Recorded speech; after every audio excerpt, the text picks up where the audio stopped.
पहले ये नियम होता है कि आप जिससे भाग दे रहे हैं उसमें चाहे जितना बार उसका भागफल ले जाइए, लेकिन पहले वाले टर्म ये इक्वल होना चाहिए।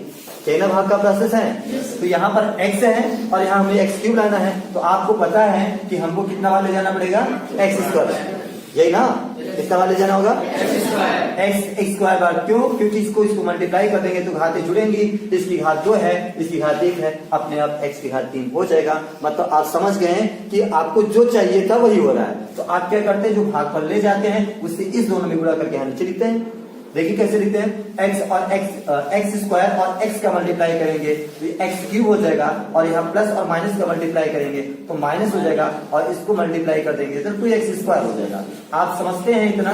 मुझे लगता है इतना आपको आता भी है। अब क्या करेंगे, भाग के प्रोसेस में घटाया जाता है तो हम क्या करते हैं, चिन्ह बदल करके घटा लेते हैं, क्योंकि बहुपद में घटाने का प्रोसेस यही होता है कि आप क्या करते हैं, चिन्ह को बदलते हैं। तो यहाँ पर प्लस है, माइनस लगा लेता हूँ, बात समझ आ गई। और यहाँ पर क्या है, आपका माइनस से क्या लगा लेता हूँ, प्लस। अब इस माइनस से कोई मतलब नहीं, अब इस प्लस से मतलब है। समझ में आया?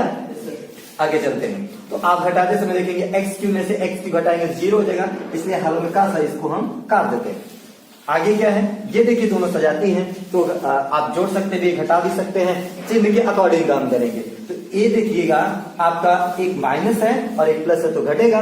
बड़े के सामने कौन सा निशान है, माइनस है ना, तो आंसर किस में आएगा, माइनस में आएगा। तो मैं माइनस लगा लेता हूँ, कोई दिक्कत? इधर देखिए, तो आप क्या करेंगे, 3 में से आप 2 को घटाएंगे, तो 3 में से आप 2 को घटाएंगे तो आपका क्या हो जाएगा, 1 हो जाएगा। और 1 नहीं लिखा जाता है कहाँ पर, किसी भी अगर अक्षर के सामने देखेंगे तो उसका गुणांक हमेशा 1 होता है। यहाँ 1 हम लोग नहीं लिखेंगे, इससे बड़ी कोई संख्या होती है तो लिखा जाता है। आपको बहुत बार बताया गया। अच्छा, बहुपद के भाग में एक अच्छा सा प्रोसेस आप ये भी जानते हैं कि अब कोई घट जुड़ नहीं रहा है तो बाकी सबको आप एक साथ उतार सकते हैं। मतलब यहाँ पर 3x मैं लिख देता हूँ और यहाँ पर -2, तो आप समझ गए। अब फिर आगे वही प्रोसेस, यहाँ माइनस है तो यहाँ पर हम क्या लगा लेते हैं, माइनस लगा लेते हैं। क्या लगा लेते हैं, माइनस लगा लेते हैं। कोई दिक्कत? बात समझ में आ गया? अब बताएं, अब यहाँ पे x है और x स्क्वायर लाना है, तो आप समझ गए होंगे कितना बार, x बार, कितनी बार, अब इससे इस दोनों में फिर मल्टीप्लाई कर लेते हैं। यहाँ पर आ जाएगा आपका प्लस और माइनस का मल्टीप्लाई करेंगे तो माइनस में आएगा, x में x से मल्टीप्लाई करेंगे तो x स्क्वायर हो जाएगा, और माइनस में माइनस से फिर मल्टीप्लाई करेंगे तो प्लस हो जाएगा, और 2 और x का मल्टीप्लाई करेंगे तो 2x हो जाएगा। मुझे लगता है ये भी बात आपको समझ में आ गई ना। अब क्या करेंगे, क्या करेंगे, बिल्कुल। क्यों चिन्ह बदलेंगे भाई, चिन्ह क्यों बदलेंगे, क्योंकि आप जानते हैं कि भाग में हर जितनी बार आप भागफल ले जाएंगे उतना बार हम लोगों को क्या करना पड़ेगा, घटाना पड़ेगा। तो घटाते समय चिन्ह बदलेगा, ये प्लस हो जाएगा, ये माइनस हो जाएगा, और ये प्लस और माइनस हो गया, घटेगा, 0 हो जाएगा। भाई x स्क्वायर में से x स्क्वायर घटाएंगे 0 ना होगा, तो हम क्या करते हैं, हल्का से इसको काट देते हैं। बात समझ में आ गई? आगे क्या होगा, आगे ए भी सजाती है, x और x है, मतलब जुड़ भी सकता है और घट भी सकता है, लेकिन यहाँ प्लस और माइनस का सवाल है तो घटेगा। और बड़े के सामने कौन सा निशान है, प्लस है, क्योंकि इसको प्लस बच जाएगा। और 2 में से 3 घटा देंगे, 3 में से 2 घटा देंगे, आप जानते हैं उससे कोई दिक्कत नहीं है। आपका x हो जाएगा, 1 लिखा नहीं जाता, अभी बताया गया था, माइनस आपका 2 है, आप समझ गए होंगे, कोई दिक्कत? अगले प्रोसेस में क्या है, अब यहाँ पर x है और हमको x लाना है, तो भाई 10 आपको लाना भी हो और 10 का पहाड़ा भी पढ़ना हो, कितना बार, एक बार न पढ़ेंगे।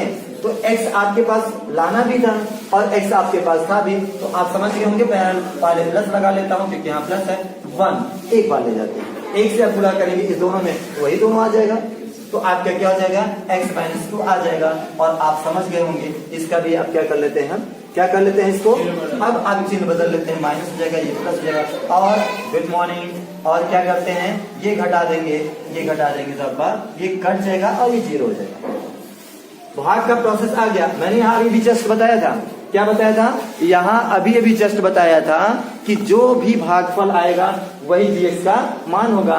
तो हम लोग का भागफल क्या आ गया, आप यहाँ पे मैं लिख देता हूँ आंसर के रूप में, यहाँ अकेले gx का जो gx का वैल्यू है, जो gx का वैल्यू है वह कितना आ गया भाई, हमारा आ गया है x स्क्वायर आया है। और माइनस एक्स आया है +1 और यही आपका क्या हो जाएगा, आंसर हो जाएगा, क्योंकि ये तो हम लोग पहले ही समझ गए थे कि x का मान इसका जो भागफल होगा वही हो जाएगा। तो मुझे लगता है ये बात समझ में आ गई और एक अच्छा सा सवाल आपने सीखा है कहीं से भी लिखकर। अब हम क्या करते हैं, होमवर्क के रूप में एक क्वेश्चन यहाँ से दे देते हैं। चलिए ठीक है, तो आगे का प्रोसेस आगे होमवर्क में मिलता है। Thank you for watching this video और हम मिलते हैं नेक्स्ट वीडियो के साथ। Thank you for watching this video और हम मिलते हैं नेक्स्ट वीडियो के साथ।